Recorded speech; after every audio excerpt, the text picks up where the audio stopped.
حضرت عمر بن خطاب۔ دوستو، نبی صلی اللہ علیہ وسلم اور حضرت ابو بکر صدیق کا پارٹ آپ دیکھ ہی چکے ہیں۔ چلیں آج ہم امیر المومنین حضرت عمر بن خطاب رضی اللہ تعالیٰ عنہ کے بارے میں بتانے جا رہے ہیں۔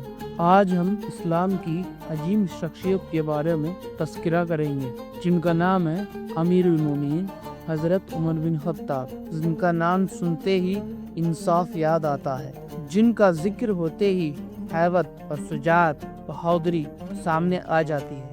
وہ شخصیت جو نبی کریم کے وفادار صحابی، ان کے نائب اور اسلام کے دوسرے خلیفہ بنے۔ جی ہاں، وہ ہیں امیر المومنین حضرت عمر بن خطاب۔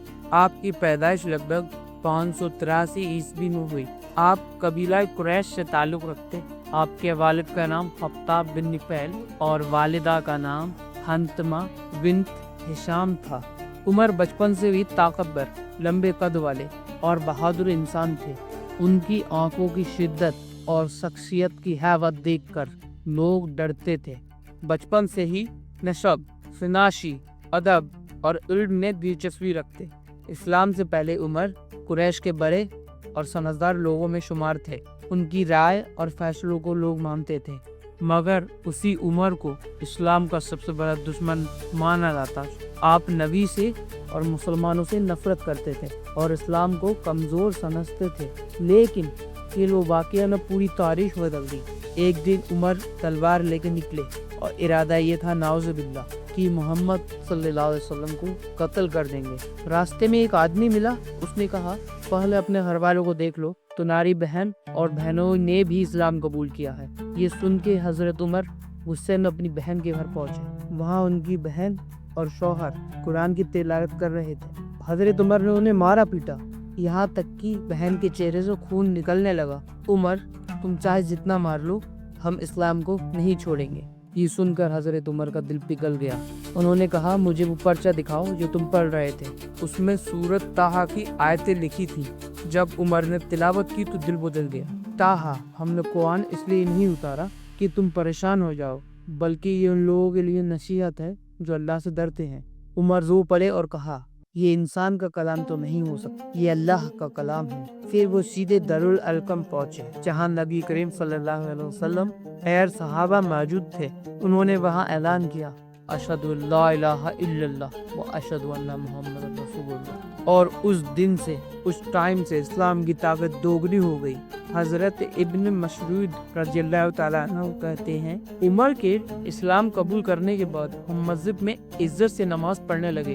خلافت کا دور، رسول اللہ صلی اللہ علیہ وسلم کے نبی کے پردہ کرنے کے بعد حضرت ابو بکر صدیق پہلے خلیفہ بنے۔ ان کے بعد لگ بھگ 634 عیسوی میں حضرت عمر رضی اللہ تعالیٰ عنہ خلیفہ بنے۔ ان کا دور اسلامی تاریخ کا سب سے روشن دور مانا جاتا ہے۔ صرف 10 سالوں میں اسلام کا پرچم عرب سے نکل کر فارس، روم اور مصر تک پہنچ گیا، اور پھر ایران، عراق، سیریا، مصر اور فلسطین فتح ہوئے۔ حضرت عمر نے بیت المقدس کو اپنے ہاتھوں سے اسلام کے لیے فتح کیا اور انصاف کا ایک مضبوط نظام قائم کیا، جیسے بیت المال، خزانہ، قاضی کا نظام، پولیس اور دیوان کی بنیاد رکھی۔ ان کا مشہور جملہ تھا اگر فرات ندی کے کنارے کوئی کتا بھی بھوک سے مر گیا تو عمر سے اس کا حساب لیا جائے گا۔ دنیا کے سب سے بڑے اور مشہور بہادروں میں سے ایک تھے، اور آپ نے کبھی بھی اپنے لیے آرام طلبی پسند نہیں کی۔ ایک بار لوگوں نے دیکھا کہ خلیفہ زمین پر سو رہے ہیں، تکیے کی جگہ اینٹ رکھی ہے۔ وہ خود کھانا بناتے، بازار میں جا کر لوگوں سے پوچھتے اور خیریت لیتے۔ آپ کے دور میں مسلمان اور غیر مسلمان دونوں ہی بڑے امن اور اطمینان سے رہتے۔ شہادت کا واقعہ، تقریباً 644 عیسوی میں ایک فارسی غلام ابو العنی نے آپ کو فجر کی نماز کے دوران حملہ کیا۔ آپ زخمی ہو گئے اور کچھ دن بعد شہادت کا پیالہ پی لیا۔ آپ کی آخری خواہش تھی مجھے میرے اپنے دونوں بھائیوں کے پاس دفن کر دینا۔ نبی صلی اللہ علیہ وسلم اور حضرت ابو بکر صدیق آج بھی آپ حضور صلی اللہ علیہ وسلم کے روضہ مبارک میں آرام فرما ہیں۔ چلیے کچھ اور مشہور واقعوں کی طرف آپ کو لے جا رہا ہوں۔ وہ بھی کیا عظیم الشان ہستی تھی جس کے بارے میں رسول اللہ نے فرمایا اگر میرے بعد کوئی نبی ہوتا تو وہ عمر ہوتا۔ دوستو رسول اللہ نے حضرت عمر کو فاروق کی کتاب سے نوازا تھا۔ فاروق کا مطلب ہوتا ہے سچ کو جھوٹ سے الگ کرنے والا۔ ان کی سلطنت بے حد طاقتور اور بڑی تھی۔ آپ راتوں میں گلیوں میں پھرتے کہ کسی کو کچھ ضرورت ہو تو میں پوری کر دوں، اور حضرت عمر رضی اللہ تعالیٰ عنہ 24 لاکھ مربع میل کے حکمران شاہ روم کو خط لکھ کر بولتے ہیں میں منت نہیں کرتا، میں حکم دیتا ہوں۔ عمر فاروق جن سے دنیا کانپتی ہے۔ آپ نے دیکھا کہ ایک بوڑھی اماں سامنے ہے۔ آپ نے جا کر پوچھا اے بوڑھی اماں آپ کیوں پریشان ہیں؟ میں تمہیں کیوں بتاؤں، میرا اپنا بک ہے، چل اماں بتا دے کیا بات ہے، کیا پریشانی ہے، تیری مہربانی ہے۔ میں ایک بیوہ ہوں، بے اولاد ہوں، کوئی سہارا نہیں، یہ پڑوسی بچے ہیں اور یہ کڑھائی میں صرف پانی ابال رہے ہیں، پر مجھے عمر فاروق سے بڑی شکایت ہے۔ آپ نے کہا جب اس میں کچھ نہیں ہے تو پانی کیوں ابال رہی ہے؟ میں اس لیے ابال رہی ہوں تاکہ یہ سوچ کر سو جائیں کہ کچھ بن رہا ہے، اور میرے اوپر 25 سے 26 دینار کا قرضہ بھی چڑھ گیا ہے، اور 3 دن ہو گئے میں نے کھانا بھی نہیں کھایا، اور عمر نے میری خبر بھی نہیں لی۔ آپ نے کہا اماں عمر کو کیا پتا کہ تم بھوکی ہو یا کھانا نہیں ہے، اسے کیا خبر؟ تو اماں بولی کیا کہا تم نے کہ عمر کو خبر نہیں؟ تو عمر سے کہو حکومت چھوڑ دے اور اس کے حوالے کرے جو خبر رکھ سکتا ہے۔ تو حضرت عمر کہنے لگے میں کانپنے لگا اور دوڑتے اپنے گھر گئے، گھر سے سامان لائے، پیسے لائے اور کندھے پہ رکھا۔ میگوں نے کہا امیر المومنین ہم رہ لیتے ہیں۔ تو حضرت نے جواب دیا کہ قیامت والے دن بھی آپ میرا یہ بوجھ اٹھاؤ گے؟ اور آپ اماں کے گھر گئے کھانا کھلا کے، اور حضرت عمر نیچے ہی بیٹھ گئے۔ اماں عمر کو معاف کر دے، چلے چھوڑے جانے دو، بیچارے کو پتہ نہیں لگا۔ تو اماں کہنے لگی تو نے پھر عمر کا ذکر چھیڑ دیا۔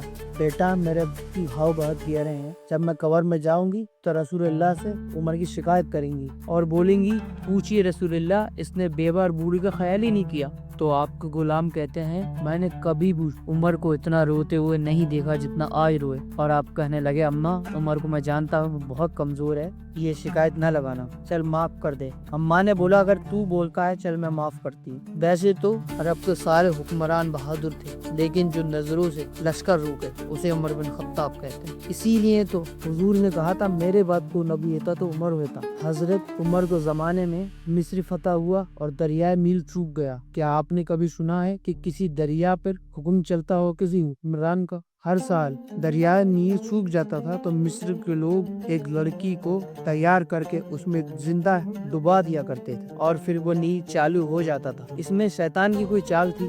گورنر کے تھرو جیسے یہ بات حضرت عمر کے پاس پہنچی، حضرت اجازت دیجیے ایک لڑکی کو اس میں ڈبا دیں۔ اس ٹائم کے گورنر عمر بن العاص نے کہا یہ اسلام اس کی اجازت نہیں دیتا، اور گورنر نے حضرت عمر کو ایک خط لکھا اور بولا دریائے نیل سوکھ گیا ہے اور دریا یوں چلتا ہے، ایک بچی کو ڈبایا جاتا ہے اور بچی مر جاتی ہے تب دریا چلتا ہے۔ تب حضرت عمر بن خطاب نے یہ سن کر 2 خط لکھے، ایک گورنر کو اور ایک دریائے نیل کو۔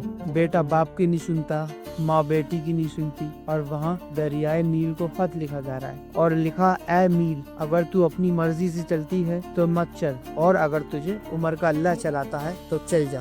لوگوں نے کیا دیکھا کہ 16 ہاتھ چڑھ کے پانی بہ رہا ہے اور آج تک نہیں سوکھا، اور ایک بار ایک عورت رات میں اکیلی جا رہی۔